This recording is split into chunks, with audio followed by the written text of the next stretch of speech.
सतनाम सतनाम सतनाम। जितने भी माता बहन भाई बंद सत्संग से लगे हुए हैं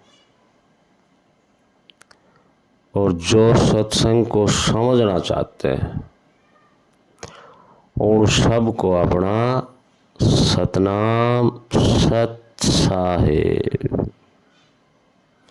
जय गुरुदेव जय गुरुदेव। तो भाइयों, आज का सत्संग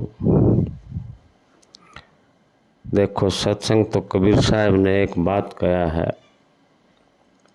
कि भाई कल करे सो आज कर, आज करे सो अब, पल में पड़े होए गिरे फिर करेगा कब। क्या करना है? सत्य को जानने के बारे में ही कहा है। साहेब की शरण पकड़ने को ही कहा है कि इस मालिक, उस परमपिता परमात्मा के इस निज खजाने को समझो, उसी को सत्य बताया।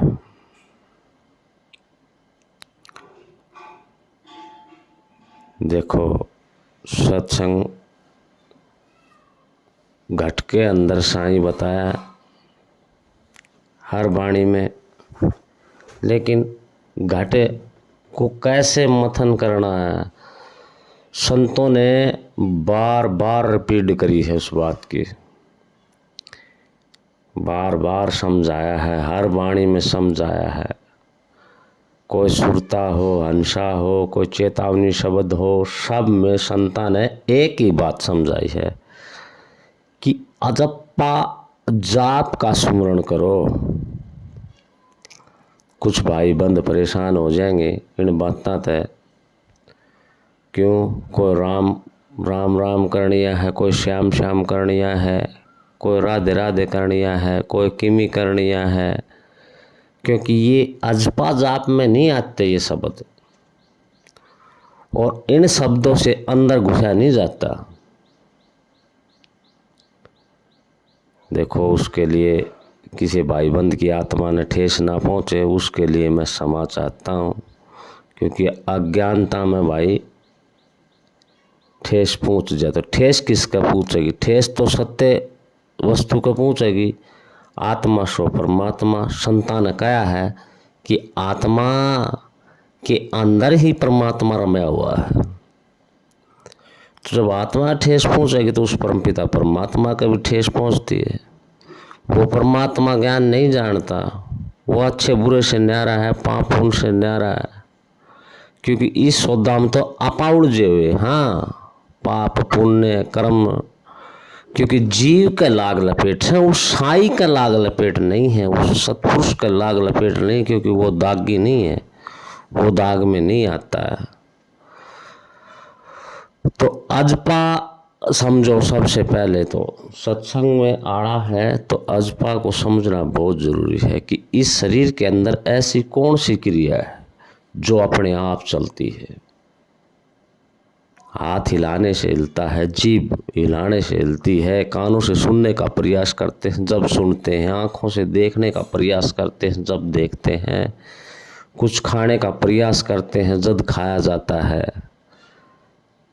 इससे ज़्यादा और क्या कहे, शौचालय इत्यादि भी जाना पड़ता है। तो अजप्पा जाप क्या है हमारे शरीर के अंदर? संतों ने शरीर के जरिए उस परमात्मा तक पहुंचने का तरीका बताया है, और यही एक शरीर ऐसा है जिसके अंदर हमारा अनमोल खजाना है। जो मानव का जो शरीर है उसके अंदर ही ये अनमोल खजाना है। तो दोस्तों, जो हमारा प्राण है, जो श्वास है, इसके लिए हमें कुछ करने की ज़रूरत नहीं पड़ती, ये अपने आप ही आता है और अपने आप ही जाता है। लेकिन सांसों के अंदर वो जो हमारा साईं तक पहुंचने की डोर है, वो श्वास के अंदर ही अंदर से वहाँ पहुँचा जाएगा जहाँ हमें जाना है। तो संत महात्माओं ने खुला रुक्का मारा भी है। मीराबाई ने भी कहा है कि ओम सोंग की डोरी लागी, धूमत मार भजन में लागी। गई सत्संग में जीत लिया जंग में, जाग्यो मारो भाग बिगोई हरी रंग में। ओंग की लाडली सोंग की जाई, सोंग चित लाइए, सुरत सुहागण नार सत्संग में आइए। अरे और कितना संत कितना सुलझाएंगे, कितनी बातें बताएंगे, लेकिन समझना हुआ गैलड़ी बात ना तो छोड़ दी ही, आगली ने पकड़ कर बैठ जाए। समझो इस बात ने, श्वास आने वाले का क्या नाम है, जाने वाले का क्या नाम है। जो अंदर की तरफ जाता है वो ओम है, और बाहर जो आता है अंदर आकार बनाता है और बाहर आता है वो निराकार बनाता है, वो सोहंग है। तो दोस्तों देखो, सत्संग को समझना है तो हमने सबसे पहले अपना संतों की जो वाणी है उनमें जो सार शब्द बताया गया है उसके जरिए हम वहाँ तक पहुँच सकते हैं।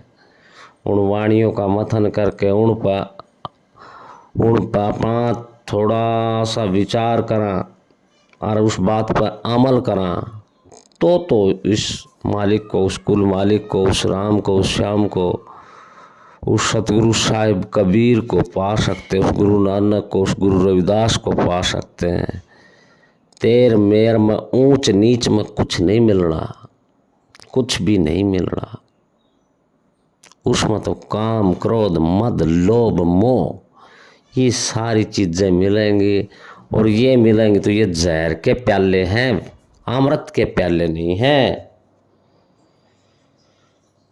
तो दोस्तों ज़्यादा समय नहीं लेंगे, बस इतना काफ़ी है। रोज़ आप तक छोटे से 2 विचार पहुंचाते रहेंगे। सतनाम सतनाम सत साहिब।